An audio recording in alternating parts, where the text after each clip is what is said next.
دکتر تو این بدبختیه که یقه نظام گرفته میخواستم برای اینکه نیروهای نظام افسرده نشن و نریزن بگم که زندگی خیلی قشنگه، از مقام عظما یاد بگیری.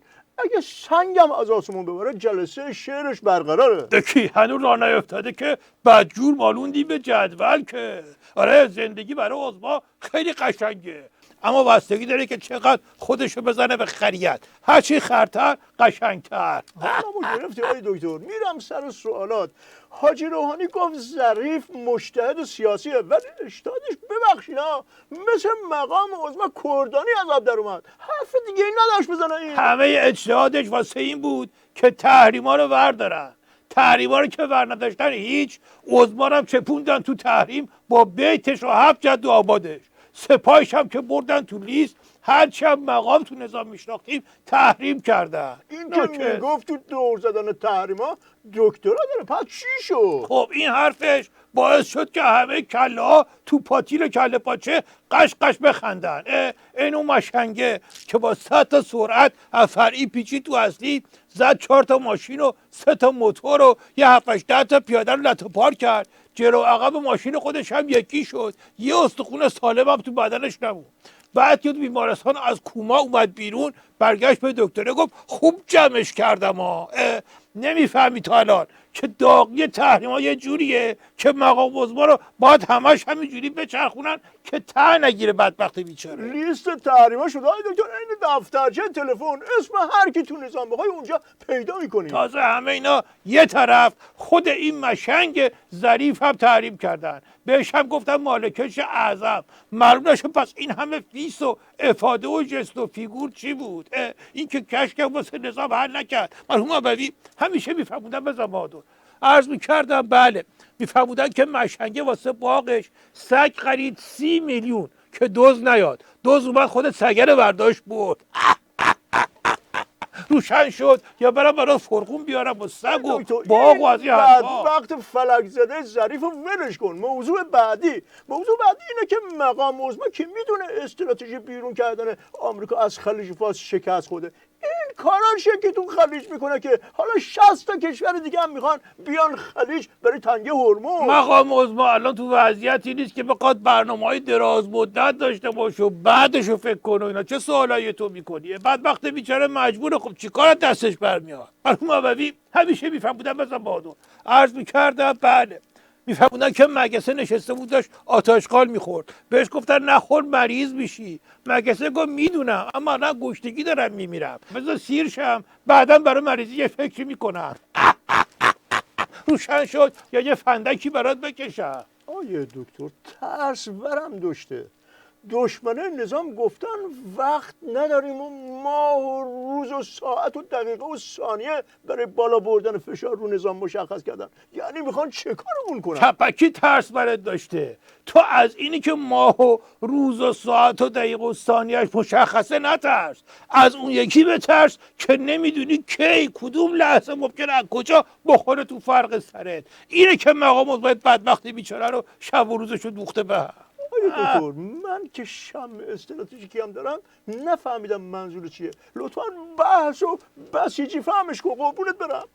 من نمیدونم تو بس کی میخوای بالاخره استراتژیست بشی؟ این هم ما چرخیدی نمیتونی یه بحث دیگه بکنی؟ حتما باید بحث براندازای نظام رو پیش بکشی، بعد من بحث کنم واسه از قیام و نمیدونم قانون و از این حرفای دیگه. نگیر آی دکتر فهمیدم این که مقام عظما عزیز دودونک صادق ریزه مایه گذاشت برای همین بود. آمولی لاریجانی رو میگی دیگه صادق ریزه؟ بله عزیز دودونک رو گذاشت کنار که رئیسی رو بیاره تا یه چنگ و دندون نشون بده یه خورده مردم حساب ببرن، نظام یا نفسی بکشه.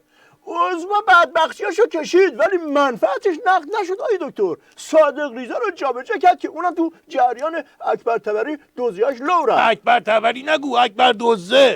بله اکبر دوزه. بعد 60 تا قاضی رو برکنار کرد و کلی آبروریزی سر رو شدن پرونده‌های دوزی و اختلاس، ولی آخرش هم کسی حساب نبرد. کار عظما با رئیسی برعکس شده. کی قراره به کی کمک کنه؟ مثل خودزنیه. یعنی چی؟ یادمه که 1 سال مدرسه میرفتم که بابام ناظمم بود. یه بار پدر یکی اومد گفت چرا بچه منو زدی؟ بابام گفت من بچه خودمم میزنم. بعد صدام کرد و گرفت منو مثل سگ زد. چه فایده ای داشت؟ راست میگی. باید به عضوا بگیم که جا انداختن رئیسی رو دیگه کم کم بیخیال شه. دنده که 6 دفعه با راننده‌های مختلف جا نره، خب یه مشکلی داره دیگه. اقلکنش اینه که صفحه کلاس سوزوندی. یه بار اومد تو قوه مجریه جا بزنه، همچین برگشت تو صورتش که الان تو خارج هم بگی رئیسی میگن جلاد. یه بار اومد تو قوه قضاییه جا بزنه، قیمتش این شد که لو رفتن کلی دوزیا که صادق ریزه و جعفری دولت آبادی کم کمشن. آی دکتر کسی هم حساب نبرد. حرف الله کرم اینه که تذکر رسانی رو بده و برو و نسه بحث کنی. نه خیر، بده و برو الله کرم قدیمی شده. الان میگه بده و بدو. بعدم مگه دست خودت که وانسی نیگرت میدارن، بلایی به سرت بیاره که دیگه نتونی سر پا وایسی. ولی داشتم رئیسی رو میگفتم که تو اینجوری پابرانه وسطی بحث استراتژی ما پریدی، جفت پا ناکس. مرحوم ابوی همیشه میفرمودن بزن بادو.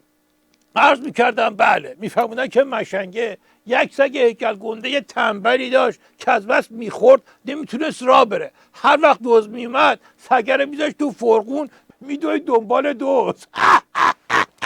روشن شد یا برفستم دنبال دوز با سگ تنبل. اون مشنگه اقلا ناداش با فرقون بدوه. عضمای بیچاره تعریف ساکت شد دیگه این وسط. هرچی حیطت جلوشو نمیگیریم بیشتر لو میده ناکس. یه سوال دارم در مورد این غلط کردن قهرمانانه که تازه رو شده.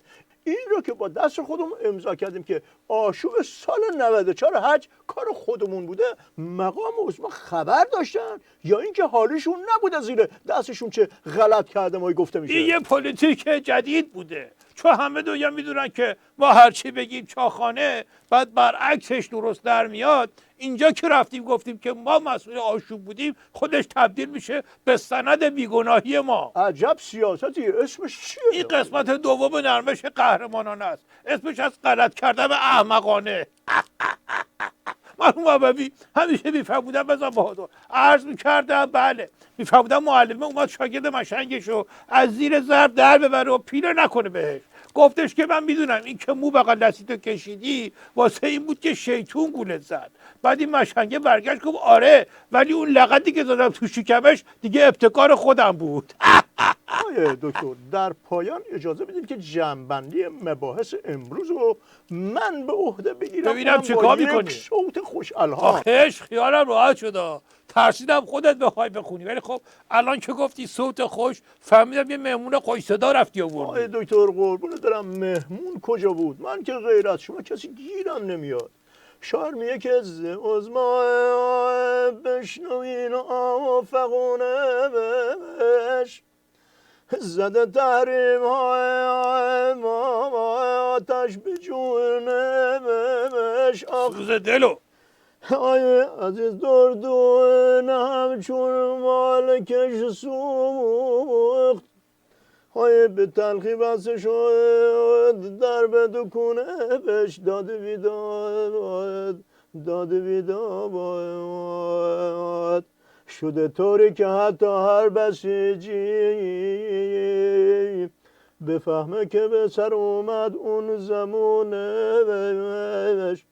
ولی که من ترس اصلی از قیامه به که کوبه بردک و پوز و دهانه بش داده بیداماد وای به حال عظمای